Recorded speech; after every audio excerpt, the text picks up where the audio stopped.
თვის წინ გარდაცვლილი პატიმრის გიგა ფარტენაძის ოჯახი პროკურატურას უნდობლობას უცხადებს. უწყებამ დასკვნა დღეს გამოაქვეყნა, რომლის თანახმად ფარტენაძეს სამმა თანასაკნელმა ჯერ იატაკზე წააქცია, ხოლო გონება დაკარგულ სასიკვდილო დაზიანებები მიაყენა. გარდაცვლილი პატიმრის დედა აცხადებს, რომ საქმეში არ ფიგურირებს საკანში მყოფი კიდევ ერთი პატიმარი, ვინმე კაჭარავა, რომელიც გიგა ფარტენაძის მეგობარი იყო. თემის დეტალები თამარ კიკნაძის სიუჟეტში.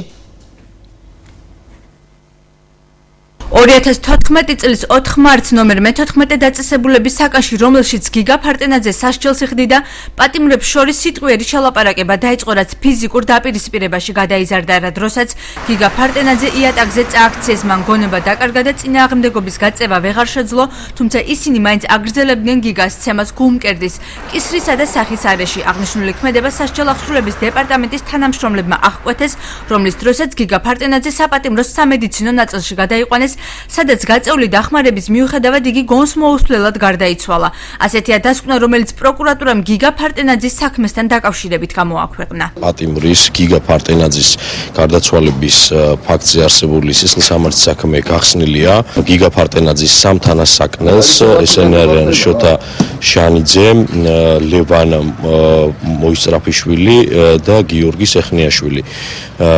ამ პირებს ბრალდება წარადგინათ საქართველოს სისხლისამართის კოდექსის 117 მუხლის მე-5, მე-6, მე-7 და მე-8 ნაწილებით, რაც ითვალისწინებს თავისუფლების აღკვეთას 10-დან 13 წლამდე. ოჯახის წევრებმა დანაშაულის გახსნის შესახებ მედია საშუალებებიდან გაიგეს, დედა და ძმა გამოძიებას უნდობლობას უცხადებენ. ამბობენ, რომ გონს გიგა უმნიშვნელო მიზეზით არ დაკარგავდა, ისინი დანაშაულის უშუალო ჩამდებთან ერთად ციხის ადმინისტრაციის თანამშრომელთა პასუხისმგებლობის საკითხის დასმას ითხოვენ.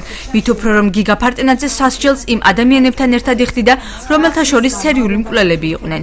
2 წელნახევარი იყო ჩემი შვილი ჩაკეტილში, როცა მის ჯილი არ ქონდა და ეს კაცის მკვლელები და ფსიქიურად დაავადებულები ჩვეულებრივ პატიმართან როგორ შეიყვანეს. ან არარეალურია, რომ ესა თავში ჩაარტყეს და გაითიშა. ასეთი ხმაური თუ იყო და შეხლა შემოხლა, ან გვერდით კამერაში, ან ბადრაგია, არავინ არ არსებობდა, ისე უმეთვალყურეოდ იყო კორპუსი დატოვებული, დავიჯერო?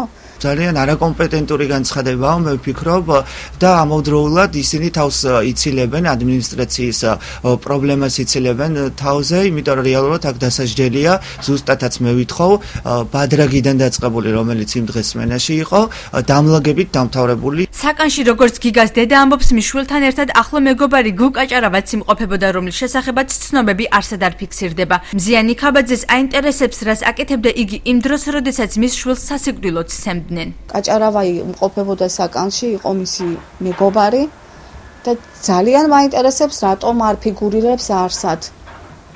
რას აკეთებდა, მაინტერესებს ძალიან, რას აკეთებდა იმ დროს, როცა მის მეგობარს კლავდნენ. სისხლის შეეშინდაო ამბობენ, მაგრამ რა ვაშკაცი უნდა იყო მეგობარს გიკლავდნენ და სისხლის შეგეშინდოს, ეს გასამართლებელი არანაირად არ არსებობს ეს.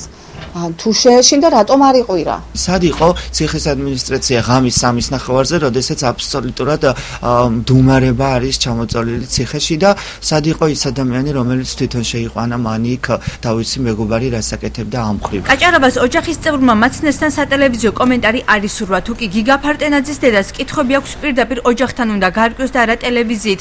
ასეთი იყო მისი პოზიცია. ყვირა, დაეხმარა. ხოდა მაგისტრის გამოცხადდა რომ მკვლელი ადამიანი არანაირი კომენტარი და არანაირი არაფერი ახლა დედას თუ რამე შეკითხებია მოვიდეს ამის გამოაგზავნო. გიგა ფარტენაძის ოჯახის წევრები ამბობენ, რომ მანამდე იბრძოლებენ, ვიდრე მკვლელობის მოტივს არ დაადგენენ და დამნაშავეებს საკადრისად არ დასჯიან. არ მიეწონა ამის